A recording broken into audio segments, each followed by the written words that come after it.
जो कल ट्रिग्नोमेट्री से संबंधित आप लोगों को क्वाड्रेंट पढ़ाया जा रहा था। तो देखिए आज भी थोड़ा थोड़ा क्वाड्रेंट के बारे में बात करते हैं। तो देखिए क्वाड्रेंट में क्या था, आप लोगों को कल बताया गया था कि अगर आप कहीं लिखते हो साइन 180 प्लस थीटा, तो इसको आप कैसे कैलकुलेट करते हैं? इसको कैलकुलेट करने का कल तरीका बताया गया था, दिखाई दे रहा है ना सभी लोग। देखिए जब आप साइन 180 प्लस थीटा लिखते हो तो वहां क्या होता है कि हम क्वाड्रेंट अप्लाई करते हैं। बेटा कल का काम सभी ने पूरा कर लिया। तो क्वाड्रेंट अप्लाई करने की तीन शर्त होती है। पहली शर्त क्या थी? चेंज नो चेंज में बताएं आप लोग कि क्या साइन 180 पर चेंज होता है? तो साइन एज इट इज आ गया और कितना आ गया यहाँ पर? Sine theta. तो इसको हमने लिख दिया साइन थीटा। Very good. दूसरी शर्त क्या थी? पोजीशन। तो अगर पोजीशन देखें तो पोजीशन के हिसाब से 180 प्लस कौन से क्वाड्रेंट में? थर्ड क्वाड्रेंट में। तो यानी हम कौन से क्वाड्रेंट की बात कर रहे हैं? Third quadrant. तो जब हम थर्ड क्वाड्रेंट की बात कर रहे हैं तो थर्ड क्वाड्रेंट के अंदर फिर आप देखते हो क्या होता है थर्ड क्वाड्रेंट में?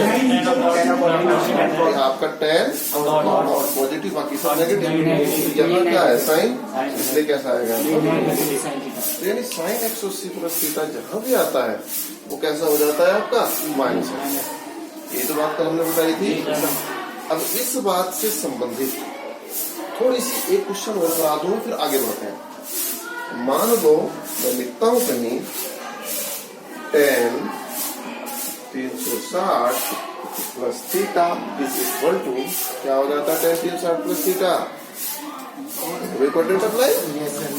जैसे आप क्वाड्रेंट अप्लाई करेंगे तो tan जो का तो tan थीटा आ गया। तो जब tan थीटा आया यहाँ पर, अब ये कौन से क्वाड्रेंट में? First positive. बेटा सब की समझ आ रहा है? कल होमवर्क कराना जाके। तो देखिए ये आ गया tan थीटा। यहाँ से एक बात और नई सीखने को मिलेगी आपको कि अगर 360 प्लस, इस बात को आप लोग नोट करेंगे। बेटा क्या नोट करेंगे? कि अगर क्या हो जाए 360 प्लस, 360 प्लस में एक साइकिल पूरी हो जाए तो कोई फर्क नहीं पड़ता, उसको आप हटा दें। यानी अगर 360 प्लस नहीं हो जाता है तो उसको आप एज इट इज, जैसे आपने लिखा साइन 360 प्लस थीटा तो डायरेक्ट साइन। यदि जैसे ही एक साइकिल पूरी तो काम आपका क्या हो जाता है? पूरा। तो उसको आप हटा सकते हैं, कोई दिक्कत वाली बात नहीं। समझ में आई बात? अब जरूरी नहीं 360 ही, 2 गुना 360 हो, चाहे 3 गुना 360 हो। मतलब जैसे ही एक साइकिल पूरी आप उसको हटा सकते हैं। साइकिल पूरी आप हटा दें, साइकिल पूरी आप हटा दें। समझ में आई बात? दिक्कत परेशानी?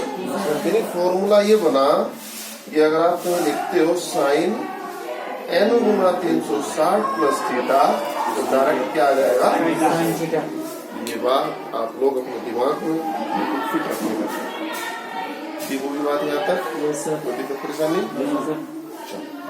अब बात आती है कि साइन n गुना 360 प्लस थीटा में यहाँ tan भी हो सकता है, यहाँ कोट भी हो सकता है, कुछ भी हो सकता है। बस आप लोगों को ये ध्यान रखना है कि 360 प्लस एक बार हो जाए तो एक साइकिल पूरी हुई, एज इट इज आ जाएगा। 2 बार है 2 साइकिल, 3 बार है 3 साइकिल, 4 बार है 4 साइकिल।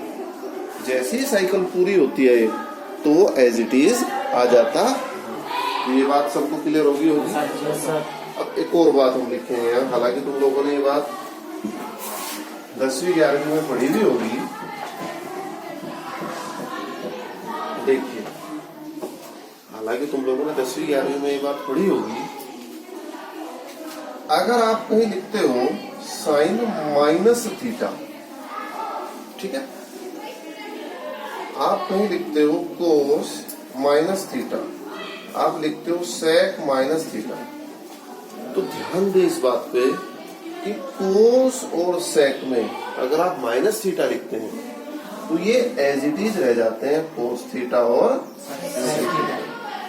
ठीक है, ये माइनस को खत्म कर देते हैं। बट साइन माइनस थीटा क्या हो जाएगा? माइनस, इसमें माइनस शुरू में आ जाएगी। ठीक है, ऐसे ही मैं लिखता हूं यहाँ पर टेन माइनस थीटा, तो ये भी क्या आ जाएगी? Minus tan theta. समझ में आई बात? दोबारा बताऊं कोई बात किसी को? इस चीज का विशेष ध्यान आप लोग करें। कुछ नहीं है कोई बात? हाँ ठीक है।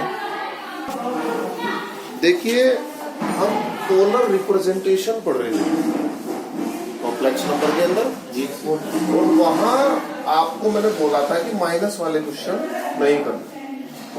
क्यों नहीं करने? उसकी वजह ये है कि माइनस वालों को बहुत सारा बचड़ा है। तो देखिए मैं एक क्वेश्चन लिखता हूँ, बोलो एक क्वेश्चन पोलर रिप्रेजेंटेशन का। देखिए -16 अपॉन 1 प्लस आई रूट 3। तो सबसे पहला काम क्या होता है? आप इसको काय में कन्वर्ट करना चाहते हो? पोलर फॉर्म में। तो पोलर फॉर्म में कन्वर्ट करने के लिए पहले तो आपको a प्लस आई बी की फॉर्म में बदलना पड़ेगा। पोलर फॉर्म का फॉर्मूला तभी तो था जब आपके पास a प्लस आई बी की फॉर्म थी। तो इसके लिए a प्लस आई बी में बदलने के लिए क्या क्या नियम थे कि अगर नीचे complex number a plus i b के रूप में है, क्या करते थे हम लोग? कॉन्जुगेट से मल्टीप्लाई। तो कॉन्जुगेट से मल्टीप्लाई का मतलब माइनस आई रूट 3, 1 माइनस आई रूट 3, ऐसे ही लिखते थे। अब हमने इसकी मल्टीप्लाई की तो ये आ गया -16, 1 माइनस आई रूट 3, और पूरे के अपॉन में नीचे a प्लस का a minus a square minus I square into 3 का स्क्वायर 3 आ गया, और ये भी कितना हो जाएगा? 3 और 1 4। तो इसको आप लिखेंगे -16 अपॉन 1 माइनस आई रूट 3 अपॉन 4। 4 से काटा 4, -4 के अंदर गुणा करी, कितना आएगा? -4 और प्लस 4 रूट 3 आई। अब इसको मैं पोलर फॉर्म में कन्वर्ट करना चाह रहा हूँ। ठीक है, सबका पोलर फॉर्म का आर्टिकल सबने तैयार कर रखा है। कैसे करते थे कन्वर्ट? हम पोलर फॉर्म में कन्वर्ट करने के लिए सबसे पहले आप क्या करते थे? मान लेते थे आर कोस थीटा प्लस आई, ऐसे ही करते थे। उसके बाद इसको आप इक्वेशन फर्स्ट या इक्वेशन ए मान ले। फिर क्या लिखते हैं आप? बोलो भाई आर, अरे पहले आर के अंदर गुणा तो कर ले। R cos theta i r theta, और इधर आ गया आपका -4 प्लस 4 रूट 3 आई। क्लियर? उसके बाद आप क्या लिखते थे? Compare both side. जब आप कंपेयर करेंगे तो कंपेयर करने में कितना आएगा? बोलो -4 equal to r cos theta और 4 root 3 equal to r theta. Equation number 2। अब क्या करेंगे इसके बाद?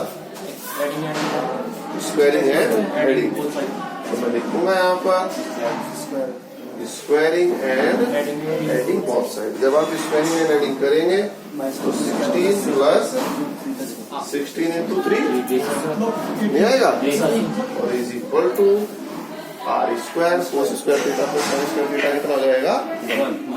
तो यहाँ कितना आ गया आपका? 16 into 4 equal to r square. तो 16 का कितना आ गया? 4, 4 का 2 बराबर आर। तो आर बराबर आ गया 8। एक चीज आ गई, लेकिन सबको आती है। जब आपके पास आर बराबर 8 आ गया, अब हम क्या करते हैं? यहाँ से क्या निकालते हैं? थीटा। अब यही बात समझने की है, बस मोस्ट इम्पोर्टेंट पार्ट यहाँ से शुरू होता है। अगर दोनों पॉजिटिव है, अगर दोनों पॉजिटिव है तो कोई समस्या नहीं। सीधा क्या करो? समीकरण 2 को समीकरण 1 से भाग करो, हो जाएगा काम। लेकिन अगर दोनों पॉजिटिव नहीं है, तब आपको आर का जो मान है ये उठा के कहाँ रखना पड़ेगा? समीकरण 1 में। तो ये मान उठाया आपने कहाँ रखा? समीकरण 1 में रखना। जब आप समीकरण 1 में मान रखोगे, देखो बेटा यहाँ रख रहा हूँ, यहाँ रख रहा हूँ, r बराबर क्या रखा है, कितना आ गया, -1/2 बराबर कोस थीटा। यहाँ क्या रखा मैंने, 8, √3/2 बराबर साइन। ठीक है बच्चों, यहाँ तक की बात। अब हमें थीटा का ऐसा मान ढूंढना है जो इन दोनों को संतुष्ट करे। और बेटा ये मान आप तभी ढूंढ पाओगे अगर आपने क्वाड्रेंट अच्छे से पढ़ा। अगर क्वाड्रेंट की आपने प्रैक्टिस नहीं कर रखी तो नहीं आता। अब इसको ढूंढने के लिए दो बातें हैं, या तो थीटा का मान रख के देख लो आप, या फिर दूसरा तरीका है, आप पहले क्वाड्रेंट में चले। पहले क्वाड्रेंट में कौन होते हैं, ऑल पॉजिटिव। तो क्या हमारे दोनों पॉजिटिव हैं, पहले में तो आएगा नहीं। ये भी एक तरीका है, ठीक है। अब आप दूसरे में चले, दूसरे में कौन पॉजिटिव होता है, साइन। तो सही चल रहे, कोस कैसा होता है, नेगेटिव। इसका मतलब हमारा जो मान है वो कहाँ है, सेकेंड क्वाड्रेंट। समझ में आ रही है सबको। बेटा क्वाड्रेंट का काम प्रैक्टिस अगर कर लोगे तो अच्छा लगेगा, और नहीं तो ऐसा लगेगा क्या पढ़ाया जा रहा है। अब देखो मैं थीटा का मान रख के देखता हूँ। मैं थीटा की वैल्यू क्या रख के देख रहा, पहले 120। तो कोस 120 चेक करना पड़ेगा, -1/2 तो है नहीं है। तो कोस 120 कैसे चेक करोगे आप, कोस 120 को क्या लिख दोगे आप, 90 + 30 दिखाई दे रहा है। तो जैसे आप कोस 90 + 30 इसको लिखोगे, यहाँ तो दिख रहा है, तो कोस 90 + 30 इसको आपने क्या लिखा भाई, कोस 90 + 30 कितना आएगा भाई, 90 पे चेंज हो जाता है, कितना आ गया, sin 30। और 90 + सेकंड क्वाड्रेंट में सारी शर्तें एकदम याद लेनी चाहिए दिमाग में तुरंत। और वहां कौन होता है, साइन पॉजिटिव। तो ये कैसा होगा, यहाँ से कितना आ गया, -1/2। सही है, सही है।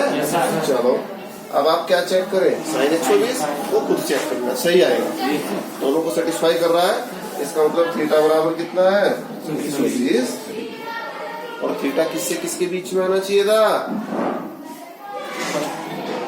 बोलो, -180 से 180 के बीच में बताया था ना, तो है। इसका मतलब ये कैसा है आपके पास, प्रिंसिपल एम्पलीट्यूड। कैसा एम्पलीट्यूड है, प्रिंसिपल एम्पलीट्यूड। मुझे उम्मीद है समझ आया होगा। तो इसको आप नोट करिए जरा, फिर थोड़ा और आगे बढ़ेंगे।